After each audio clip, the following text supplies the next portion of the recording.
Hello મિત્રો, જેવું કે તમે જોઈ રહ્યા છો મિનિસ્ટ્રી ઓફ રેલવેઝ, ઠીક છે, ગવર્મેન્ટ ઓફ ઇન્ડિયા સેન્ટ્રલ લેવલની રેલવેની અંદર ભરતી છે. આપણે ટેકનિકલ માટે છે ભરતી, તો આપણે જોઈશું કઈ રીતે શું છે.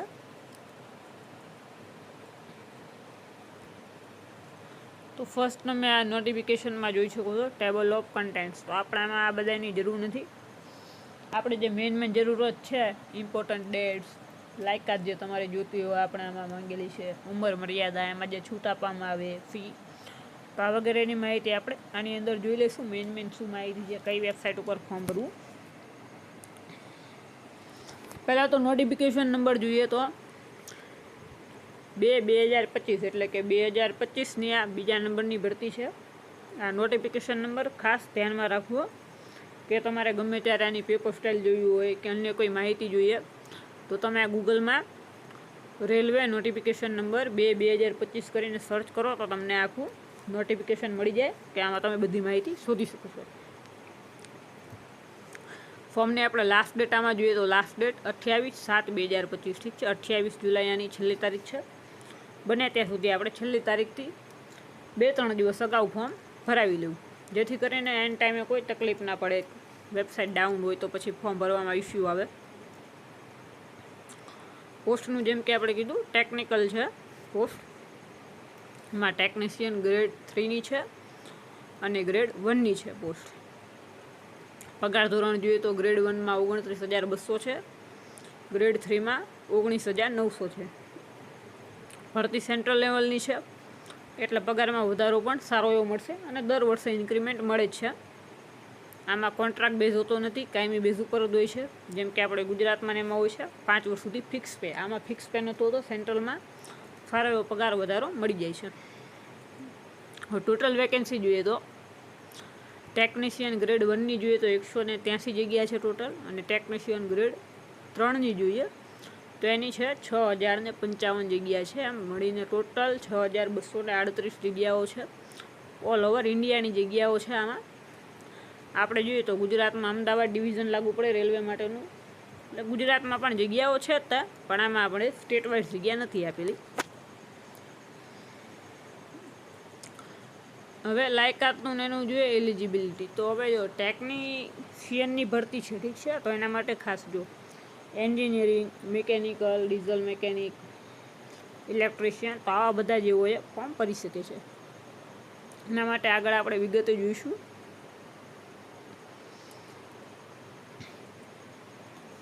ફર્સ્ટ જોઈએ તો આપણે નેશનાલિટી. તો રેલવેમાં કઈ ચાલે છે તો ઇન્ડિયન, નેપાળ અને ભૂતાન, આ 3ની ચાલે છે. ઉંમર મર્યાદા આપણે જોઈએ તો ગ્રેડ 1 માટે છે 18 થી 33 વર્ષ છે, અને ગ્રેડ 3 માટે 18 થી 30 વર્ષ છે. હવે ઉંમરમાં જે છૂટ મળે છે તો છૂટ ગ્રેડ 1 અને ગ્રેડ 3 બેમાં સરખી જ મળશે. તો છૂટ આપણે જોઈએ તો SC/ST માટે 5 વર્ષની મળશે. હવે ઓબીસી વાળા છે, નોન ક્રિમિલિયર ધરાવતા, એમના માટે 3 વર્ષ છે. એક્સ સર્વિસમેનનું જોઈએ તો એક્સ સર્વિસમેનમાં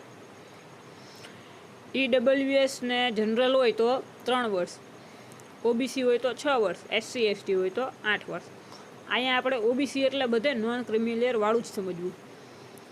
હવે જે દિવ્યાંગજનો છે તો દિવ્યાંગમાં જનરલને EWSને 10 વર્ષની મળે, ઓબીસી વાળાને 13 વર્ષ, SC/STને 15 વર્ષ. બીજું કાંઈ આના સિવાય છે નહીં. આપણે એજ લિમિટમાં જોવાનું.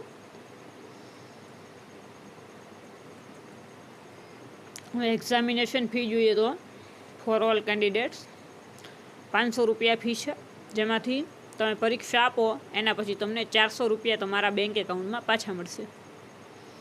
હવે સિવાય કેટેગરી વાઇઝ જોઈએ તો fee SC, ST, ex serviceman, દિવ્યાંગજનો, તમામ મહિલા ઉમેદવારો, ટ્રાન્સજેન્ડર, માઇનોરિટીઝ અને EWS, EBC, તો આ બધા માટે માત્ર 250 રૂપિયા જ ફી છે. અને એમાં પણ તમે એક્ઝામ આપો છો એના પછી તમને 250 રૂપિયા તમારા બેંક ખાતામાં પાછા મળશે. જો તમે પરીક્ષા નહીં આપો તો નહીં મળે, પરીક્ષા આપશો તો તમને ફી બધી તમારા ખાતામાં પાછી મળી જશે.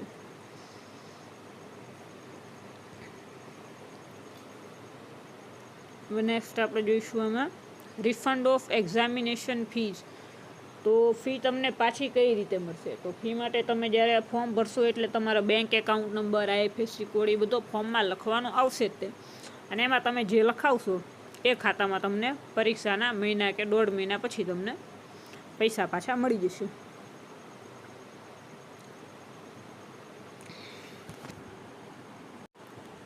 હવે પેપરનું આપણે જોઈએ તો જે ગ્રેડ 1 છે એના માટે આપણે પેપર સ્ટાઇલ જોઈએ તો 100 માર્કનું પેપર રહેશે, 100 પ્રશ્નો રહેશે.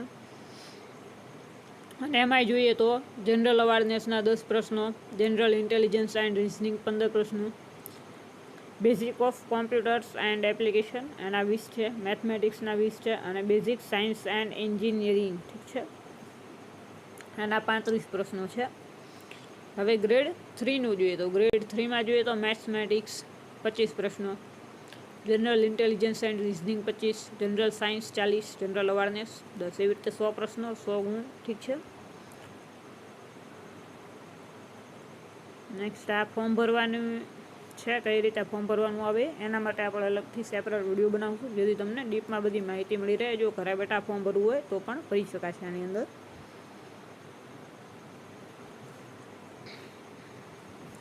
હવે આપણે જેમ પોસ્ટની એની વાત કરીએ તો આ ટેબલ જે છે પોસ્ટ માટેનું છે, જેમાં ફર્સ્ટ નેમ પોસ્ટનું લખેલું છે, એના પછી આપણે પગાર ધોરણનું લેવલ છે જે આપણે આગળ જોઈ લીધું છે, ડિપાર્ટમેન્ટ, સબ ડિપાર્ટમેન્ટ, ઠીક છે. આમાં જો લાયકાતમાં શું આવશે કે જે પોસ્ટ છે તો એ પોસ્ટ એ જ લાયકાતમાં ગણાશે. જો જેમ કે ફર્સ્ટ જો તો ટેકનિશિયન ગ્રેડ 1 આઈ સિગ્નલ, ઠીક છે, ડિપાર્ટમેન્ટ S&T સિગ્નલ.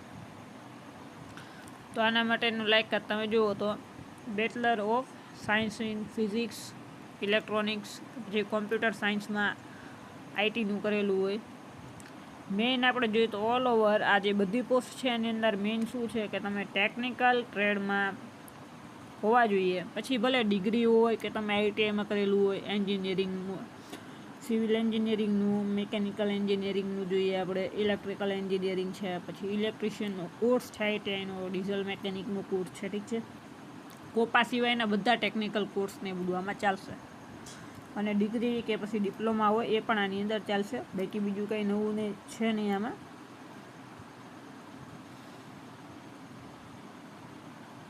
હવે આ બધું પોસ્ટનું આપણે જે આગળ જોઈએ છે આમાં બીજું કાંઈ નવું છે નહીં. પોસ્ટ કઈ પોસ્ટમાં કેટલું છે પણ એ અત્યારે આની કાંઈ જરૂરત છે નહીં. આપણે મેન જે હતું એ જોઈ લીધું.